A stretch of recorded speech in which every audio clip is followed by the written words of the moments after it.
Phil. Thank you, everybody.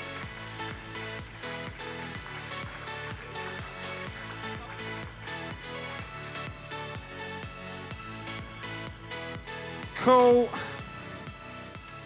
Like JP said, I want to do a little one-off message this week of Go Further. That is my title, Go Further. Look at that, it's very, very manly, sort of Roman soldier-esque. And so I want to tell you a story, and for you guys who've been around for some time, I should rephrase that. I want to tell you a story again. For you guys who haven't been around a while, this will be your first time, but it's a classic. So it's not when I broke my leg, don't worry. It's not. But a story of when I had to go further, when I went further than needed. And it was pretty much, if I'm honest, pretty much I single-handedly stopped a potential terrorist attack in the UK. What are you laughing at? I was pretty... In June 2011 it was, what are you doing? Oh, you need your shoes. What, did you think my shoes were your shoes? For anyone on YouTube who couldn't see that, my daughter was trying to take my shoes then. Thief, thou shalt not steal my shoes. And so in June 2011, as I was saying, I attempted a solo 100-mile charity walk. I was trying to raise money for Hope for Justice, or I did raise money for Hope for Justice, even though I didn't finish the walk. And I was trying to do it over the course of 2.5 days, basically. I was going to do a 30-mile day on one day, 40-mile on the second, a 30-mile on the third sort of half day. And a month before I set out to do this, I was doing some practice stuff, and I was a lot heavier back then as well. I was like 4 stone heavier than I am now. But I thought I'd do some practice walking to get it in, but even to plot out the route. And so a month before, on a practice, me and Matt, who was singing this morning, we went and done the first section, like a one-dayer, didn't we? Done the 30-miler, I think, or a section, I can't remember. I think it might have been 20, I can't remember. But we walked past this section, and there was police everywhere. And we had to go round a little bit, and they wouldn't let us through. And on the way back, they told us that they'd actually, sorry for Lily's in the room, but there's actually a dead body had been found.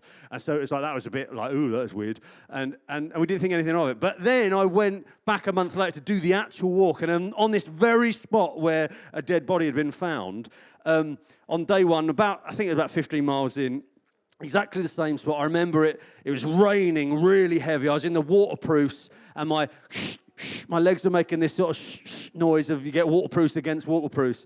And as I walked around a corner, I had my head down on my feet thinking, this is miserable. Why am I doing this at this time of year? It's June. It never rains in England in June. And as I got around this long arching corner, I put my head up, and I saw basically 2 men loading one of these. I think it's an RPG, I'm not sure. But it looked like I'm untrained. But one of these into the back of one of these. And so they were taking it out of one Land Rover and putting it in the back of another Land Rover. It could have been a Range Rover, not sure. I was focused on the RPG for some reason. And so I saw them do this in this field where just a month earlier someone had been found dead. And I froze. And I was like, what the flip is that? And these guys were facing away from me. And what I decided to do was slowly and quietly creep backwards in my trousers that are making the noise ever in the history of ever. And so I crept backwards for about 100 meters. And then I turned around and I ran. Usain Bolt, I'd have overtaken him easily.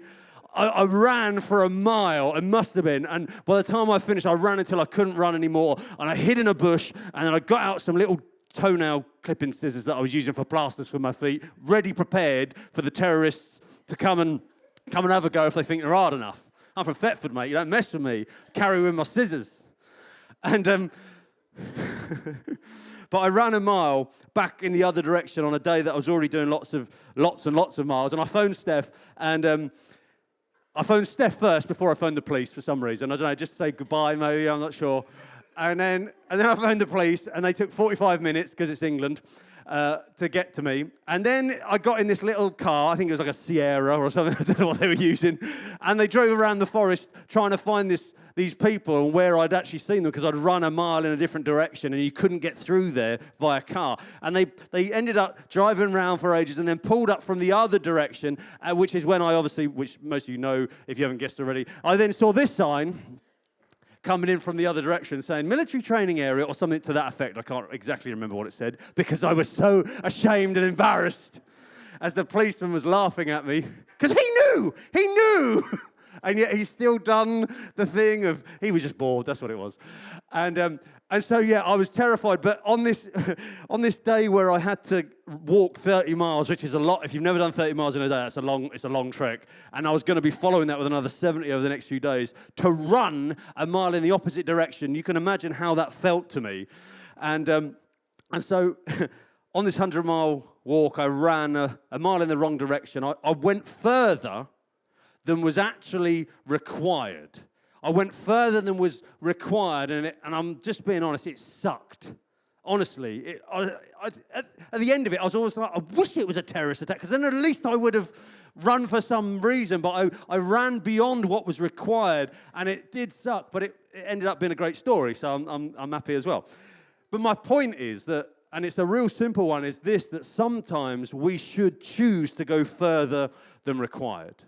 Sometimes we should choose to go further than required. And obviously on that day, I could have just kept going because that wouldn't have mattered, actually, because it was a training exercise. But sometimes we need to choose to go further. And actually, I made a choice that day and went further, even though I didn't need to. It wasn't required of me. It wasn't demanded of me. And some of you obviously know where I'm going with this, and that is the Sermon on the Mount where Jesus talked. And it's his most popular podcast, if you like. It had the most views and listens.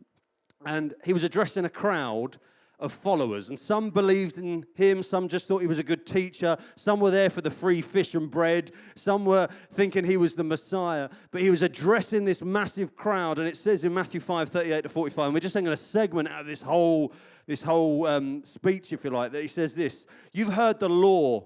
You have heard the law that says the punishment must match the injury, saying an eye for an eye and a tooth for a tooth, because that would have been normal in that culture, in the Jewish customs. It says, but I say, do not resist an evil person.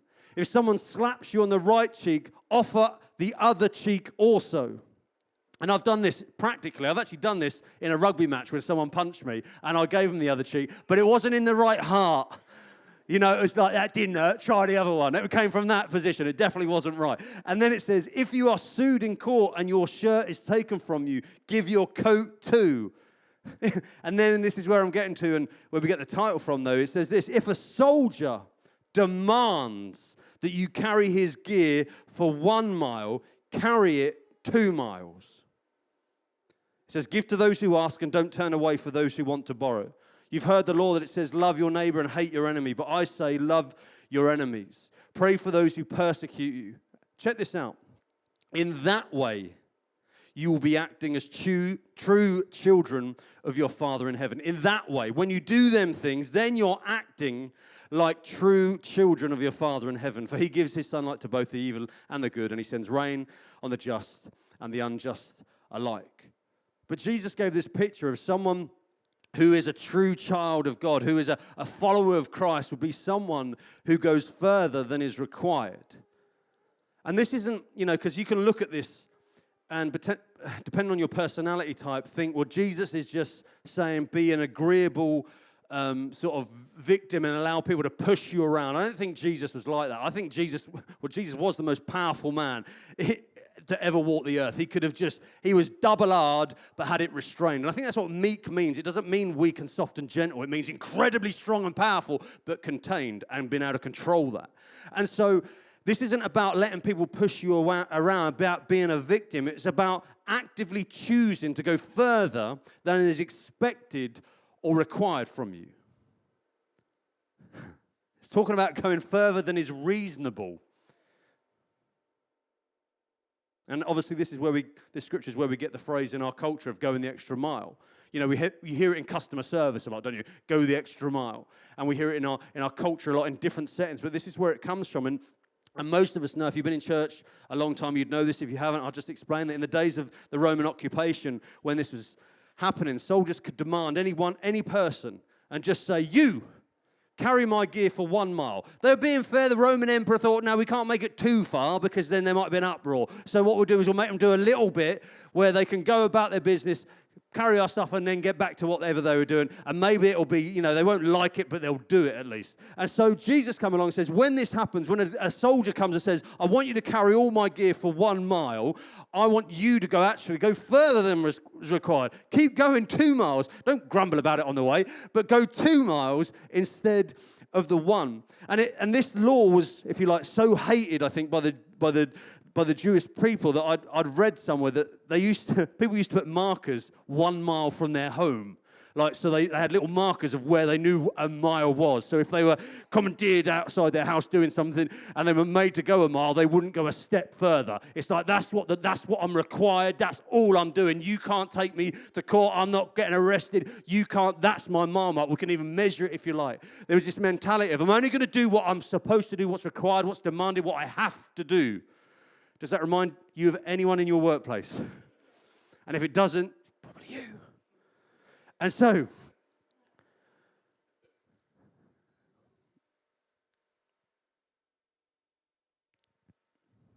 I want you to think about this, that some of you might even think that's fair enough. And I think it is fair enough. That's what's required of you. And some of you are like, no, not me. I don't feel like. So when you get a £100 fine for speeding, you decide to pay 200 instead, don't you? You're that sort of person. You don't go above what the law requires.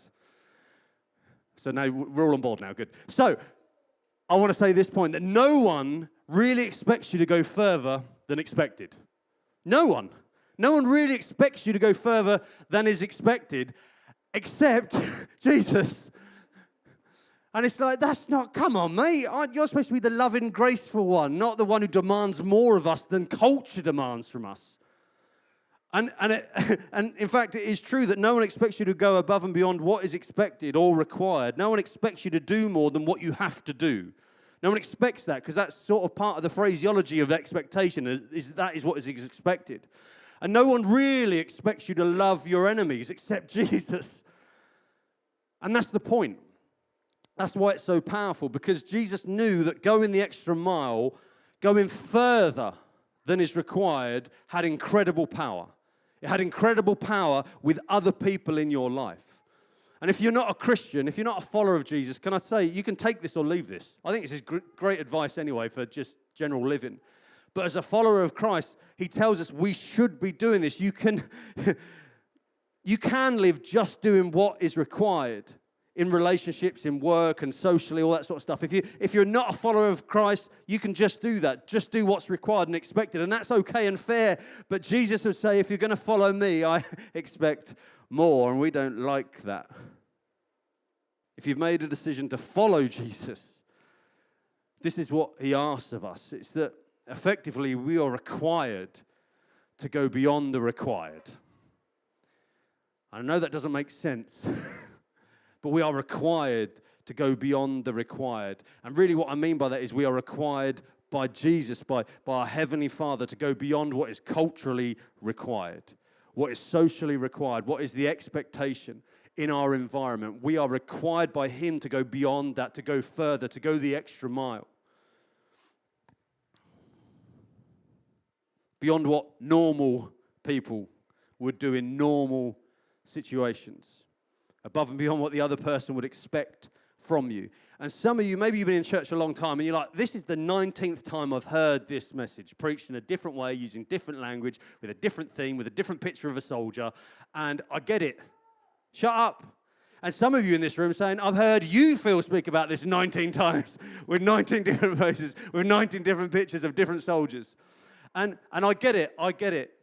Because sometimes we theorize these things and they become part of our sort of religious thinking about that's how we are as a Christian. And so I want to ask you a question is this. Can you think of any recent examples when you went the extra mile for someone?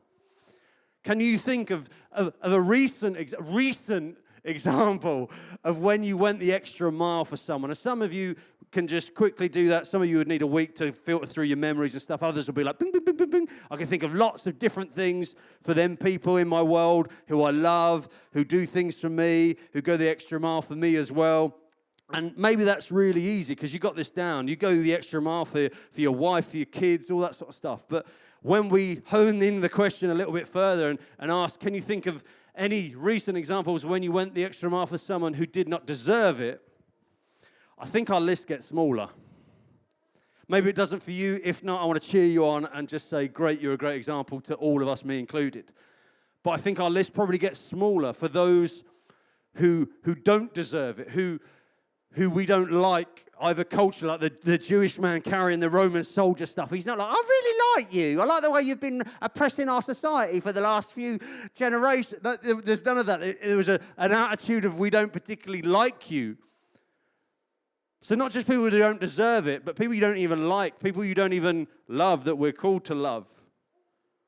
Perhaps for you, perhaps for me, it's harder to find them examples. And what I'm doing today, even though you might have heard this message 100 times, is actually bring it front and center and be like, well, let's just stop thinking about it and actually start walking it out. Actually start doing the thing that Jesus commanded us to do. Jesus didn't say, I want you to have a nice, fuzzy, emotional feeling when people come and ask you to do something, and you in your mind and your rationale and your thinking would think, I would go further for them, but don't. That's a completely different thing. In fact, I think you're taking the mickey a little. And there's a great example, and I'm only going to whip through it because we only touched on this story just a couple of weeks ago about the Good Samaritan, but it's a great context of love your neighbor. And someone asked, who is my neighbor? And this guy was trying to justify not loving people he didn't want to love, basically. But this story exemplifies, and it's a great example of what walking the extra mile, going further, looks like. And I'm just going to whip through it quickly. Luke 10:30-37 says this. In reply, Jesus said about who's your neighbor. It says this: a man was going down from Jerusalem to Jericho when he was attacked by robbers. They stripped him of his clothes, beat him, and went away, leaving him half dead. It says a priest happened to be going down the same road when he saw the man. He passed by the other side. So too a Levite, when he came to the place and saw him, passed by on the other side. But a Samaritan, someone who was culturally against, if you like, who didn't deserve like this interaction, this relationship, didn't like each other. But a Samaritan, as he traveled, came where the man was. And when he saw him, he took pity on him. He went to him and bandaged his wounds. He didn't just call the police. He didn't just call other guards. He said he bandaged his wounds, pouring on oil and wine. Then he put him on his own donkey, brought him to an inn, and took care of him. The next day, he took out 2 denarii and gave them to the innkeeper and says, look after him, he said, and when I return, I will reimburse you for any extra expense you may have.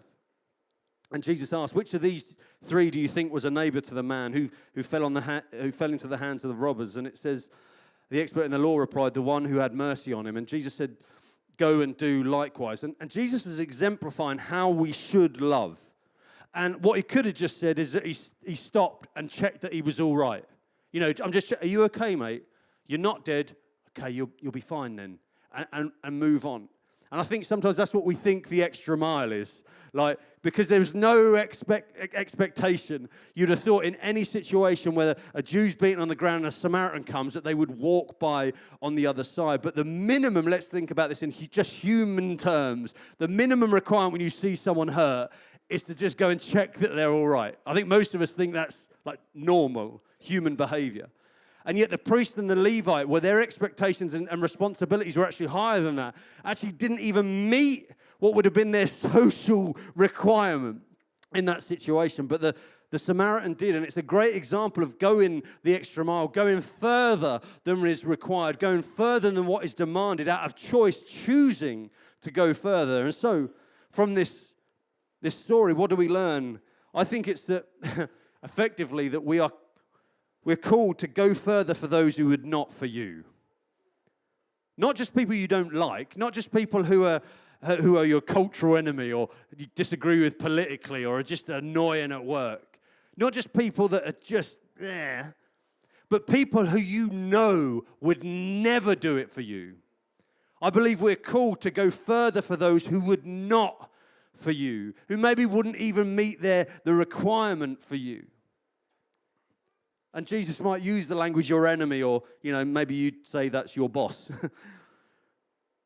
But that person, that boss that doesn't appreciate you, that annoying neighbor, your husband or wife who sometimes doesn't fulfill your needs and would never do that for you, or any Samaritan-Jew relationship, effectively, any relationship that looks like that.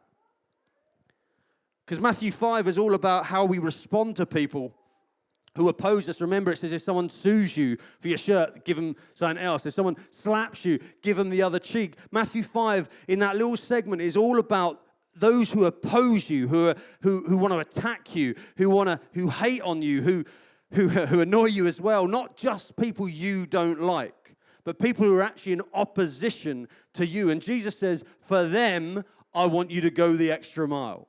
For them, I want you to go further. And you're like, I don't even want to meet my social requirement, let alone go further for them. It's for when we think we're being mistreated or someone is bothering us.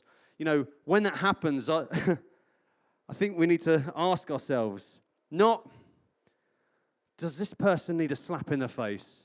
You know, none of us want to do a Will Smith and someone upsets us and think we have the right to go and slap them, even though, you know, people in media, it's all over media at the minute, isn't it? Arguing why it's ridiculous and unjustified, all the way to it's justified and he should have hit him twice, and everything in between.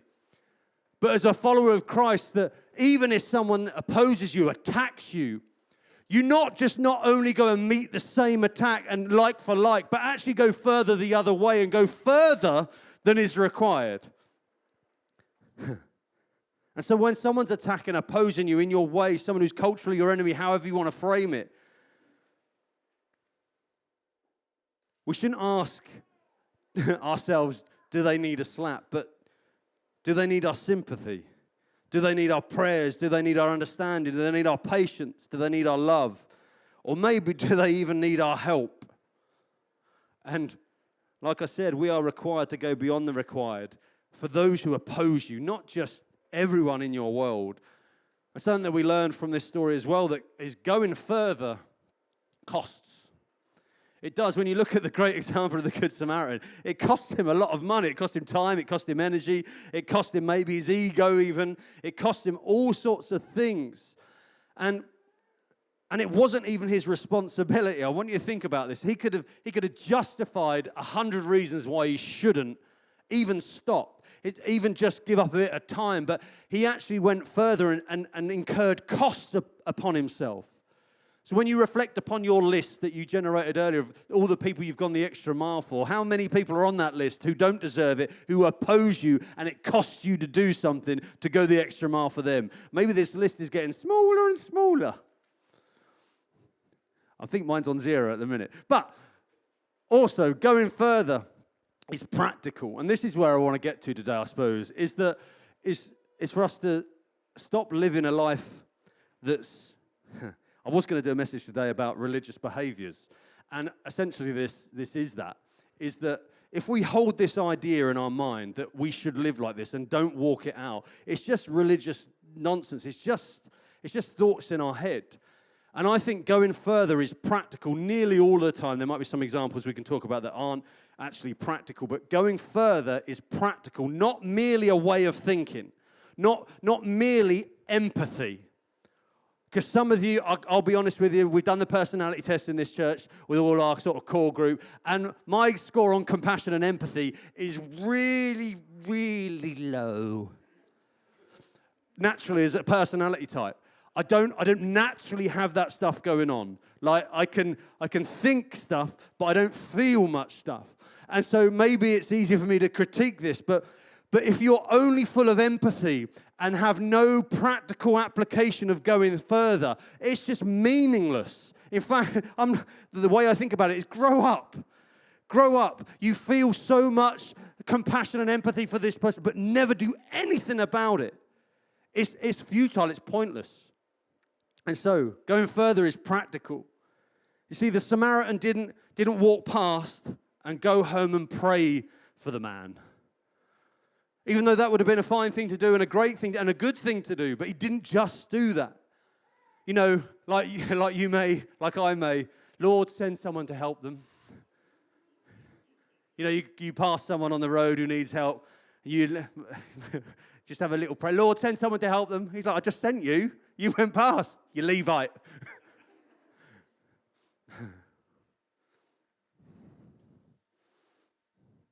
Going further is practical. I want you to think about this. Jesus said, if a soldier demands of you, you carry his stuff, and it would have been heavy stuff, a mile.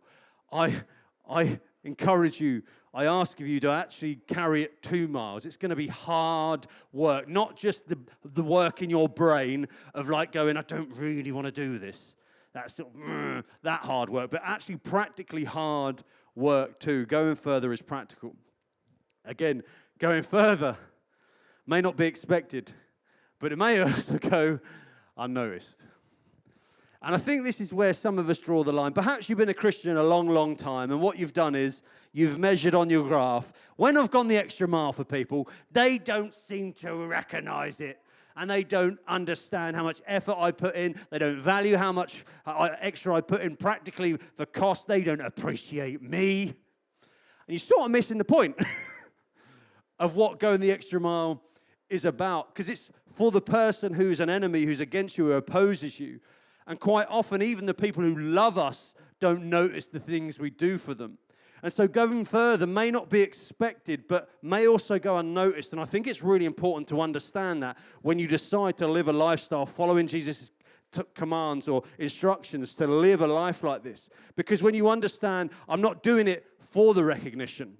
I'm not doing it so they'll notice me, so I can build a relationship, even though that will come, I believe. But going further may not be expected from them, but it may also go unnoticed. And when you know that, it doesn't stop you doing it after the 10th time of doing it and being unnoticed. And I love the fact that the Samaritan said to the innkeeper, he said, when I return, so he was busy man. He's like, I'll give you some money, you look after him. Maybe he's barely conscious. I'm going to go. On my way back, if it had cost more, I'll pay you. But by which time that dude who'd been beaten up would be long gone. And so the Samaritan understood that maybe that victim will be going and he's still going to be paying. And he didn't need a thank you card. He didn't need a thank you card. But imagine the impact on the innkeeper, not even just the person who got his help, but the impact that act of love, of going further, had on the innkeeper and anyone who was visible to that. And so sometimes our acts of going further will be unexpected. They'll go unnoticed from the person who receives that. But I think over time it doesn't go unnoticed by those that are around you. And so you may have to walk the extra mile 500 times and not be noticed. You may even have to walk 500 more just to be the man that walked 100,000 miles. Sorry about that. But maybe you will have to walk 1,000 miles for someone to notice, to have an impact in a way that God wants us to have an impact, and sometimes you just have to walk an extra half, but when they do, they'll see God in you. And in Matthew 5, it says in the same way, let your light shine before others, that they may see your good deeds and glorify your Father in heaven. It's that when you let it shine out, sometimes people won't see it, they'll have their shades on, but when you live a life like this all of the time, that those good deeds, that light will be seen, and those people will glorify your Father in heaven. Because I think living like this, and I'm going to be honest, I don't think I live like this enough, sets us apart. It does. It sets us apart from normal. And I know many of you out there are not normal. But it sets us apart from the normal, from the norms of the culture. It makes you stand out. And I know some of you hate that, but it makes you stand out in a good way. People see there is something different, good different, not weird different, good different about you. And so, again, no one really expects you to go further than expected. But that's the point. Is that no one really expects you to go further than expected. And that is the point. That is where the power comes from. That's where the influence, that's where the love of God shines from your life. And so to finish on a practical note, and I'm being quite quick today for me. You might think, this is really difficult, and I think it's actually quite simple, is how do I do that? How do I go further? Because there's millions of things I could do. Where do I start? How can I start living this lifestyle? Not just an idea in our head and I know the message and I've watched a sermon and read it in the Bible 100 times. How can I actually have a life that applies this in principle, in everyday life? And I think it's easy. It's when you're not sure what to do, is just ask yourself, what is required of me? What is required of me? And then go further. It's really simple. It's what is required of me in this situation, and then just go further. And so I want to ask you and ask myself, who would you refuse to go the extra mile for? Because perhaps that's the person Jesus would want you to do it for the most. And I know some of us find this principle difficult, but because there's something in us that thinks, why should I for that I will walk 1,000 miles for that person. Even that person I don't like, they've opposed me, they've attacked me, I'll do that. But this person over here, I'm not even, no way. I'm not even going to meet my requirements for them. That person doesn't deserve it. That person doesn't treat me like that. They can shove off. And I want to say that simply we should go further than expected, further than our culture requires, especially for those who don't deserve it, especially for those who hate you, especially for those who would never do it for you, whether that's an enemy or whether that's your husband or wife. And I think we get hundreds and hundreds of opportunities across a week, and we pass them by like the priest or the Levite. And so to finish this morning, I want to challenge us. I want to do something practical, and I don't often do this, but I want to invite you to see if you can keep this front and center in your brain just for 7 days. Like Jesus told us, we've got to live a life like this. I've got a challenge for you to keep it front and center for 7 days. Just till next Sunday. We're not going to do a register about it. We're not going to do a praise report of how good you were this week. But keep it front and center for 7 days and try and respond to every situation that arises and decide to go further. And great, should you do that as well for the people in your world who you love and you get on with? Yeah, knock yourself up, but I'm not really talking about them. Every situation with someone in your world who you don't want to even meet the requirement for, and you only do because you're paid to or because it's social pressure, is I want you to decide to go further, because I believe we are required to go beyond the required. And in every situation, we should look to go further. So will you? Let's pray. Father, I just thank you for this